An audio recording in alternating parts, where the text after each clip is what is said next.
నాయకత్వ శక్తిని చాలా బాగా ఉంటుంది. ఎంత బాగుంది మీలో అంటే అంత ఇన్స్పిరేషన్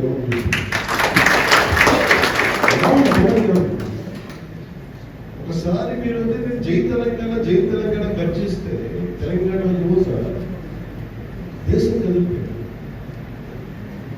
మీరు ఒక నినాదం పట్టుకున్నారు అంటే నమ్మాలైతే మీరు మిమ్మల్ని నమ్మించడమే కష్టం అండి. తెలంగాణ లోపల నుంచి రావాలి. అంటే మనం చెప్తుంది నా ఉన్న భావన మీరు చెప్తున్నారంటే ఇప్పుడు తెలంగాణ దోపిడికి గురైంది ఇవన్నీ మాట్లాడితే ఒకటే ఏదో బాధ ఉంది, కోపం ఉంది, వ్యర్థం ఉంది. భాషని యాసని వెటకాలం చేశారు.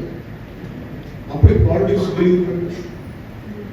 నేను నా సినిమాల్లో నేను ఎలా చెప్పాలి, నేను ఇష్టపడే తెలంగాణ యాస కానీ తెలంగాణ మాండలికం కానీ తెలంగాణ సాహిత్యం కానీ అది నేను సినిమాలు ఎందుకు పెట్టుకుంటే ఆయన ఓట్లేస్తాను పెట్టుకున్నాను, నాకు ఇష్టం పెట్టుకున్నాను, గౌరవిస్తాను పెట్టుకున్నాను.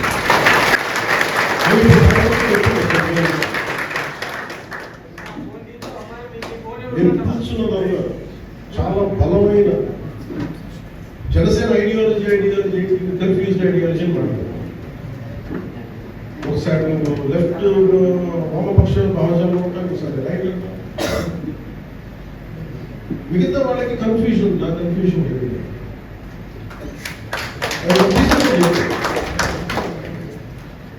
తెలంగాణ సాయుధ పోరాటం చేసింది, చాలా మంది కలిపి చేసింది, వామపక్షాలు చేసింది, సనాతన ధర్మాన్ని పాటించే వాళ్ళు చేసింది. ఎక్కడా కూడా రజాకారులు పర్టికులర్ మతం అయినప్పటికీ కూడా దాని మత పోరాటంలో అవ్వలేదు, అది సాయుధ పోరాటమే.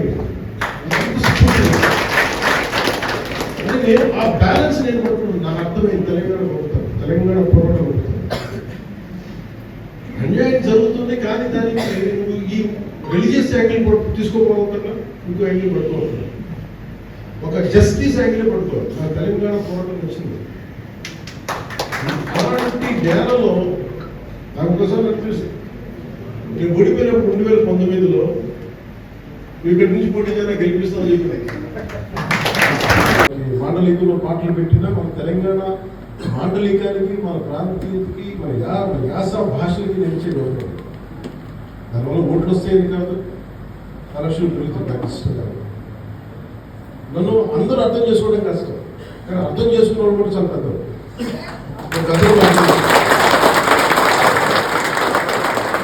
మీకు తెలుసే, ఉద్యమాల నుంచి వచ్చిన విలేని వ్యక్తి. మరి ఆయనకి నాకు ఎలా ఫ్రెండ్షిప్ అంటే ఒక ఫ్రెండ్షిప్ కూడా దాన్ని ఏమంటామంటే బంధం అనమాట, ఒక బ్రదర్లీ బంధం. నేను చాలా హ్యాపీగా అన్నాను పిలుచుకునే వ్యక్తి. ఆయన మళ్ళీ అతను ఏది ఏకీపించింది, మళ్ళీ నేను చేసిన ఏది ఏది నా పొలిటికల్ జెండాకి మర్చిపోయింది ఆయన బతికినప్పుడు. కానీ నా మనసు ఇష్టం. నేనేం చెప్పానంటే, కాలం ఎలా మారుతూ ఉండదు, మనిషి కూడా మారుతూ ఉంటాడు. వామపక్షం అంటే అసలు పనిచేసేవాడు అంటే డబ్బులు కూడా ఉండకూడదు, నరికేద్దామంటే అసలు సాధ్యపడుతుంది. అంటే తూకం చూసినట్టుగా మీరు నిలబడాలి అంటే చాలా దమ్ముగా, చాలా ఐడియాలజికల్ స్ట్రెంత్ ఉంటుంది. లెఫ్ట్ ఆర్ రైట్, ఇది ఎక్కడి నుంచి వచ్చింది? ఇది నాది కాదు, తెలంగాణ సాయుధ పోరాటం నుంచి చెప్పాలి. నేను అర్థం చేసుకున్నాను, కమ్యూనిస్టులు అంతే పోరాటం చేశారు. దాశరథి రంగాచార్య, మన దాశరథి సోదరులందరూ వాళ్ళు కూర్చోబెట్టి ఒకవైపు వేదాలని తెలుగులో అనువదించి మళ్ళీ కూర్చోబెట్టి ఉర్దూలు కూడా పద్యాలు చేశారు, పోరాటాలు చేశారు, సాయుధ పోరాటాలు చేశారు, జైలుకి వెళ్ళారు. ఈ రెండు కాంబినేషన్స్ నాకు ప్రాక్టికల్గా మన ముందు వాళ్ళు చేసి నిజమైన సార్థకత మన తెలంగాణ సాయుధ పోరాటం నుంచి తెలంగాణ రాష్ట్ర సాధన కోసం నేను అర్థం చేసుకున్న తెలంగాణ సోల్ని అర్థం చేసుకున్నాను, ఆత్మను అర్థం చేసుకున్నాను. నేను ఇక్కడ పుట్టిండకపోవచ్చు, నేను పునర్జన్మించుండొచ్చు.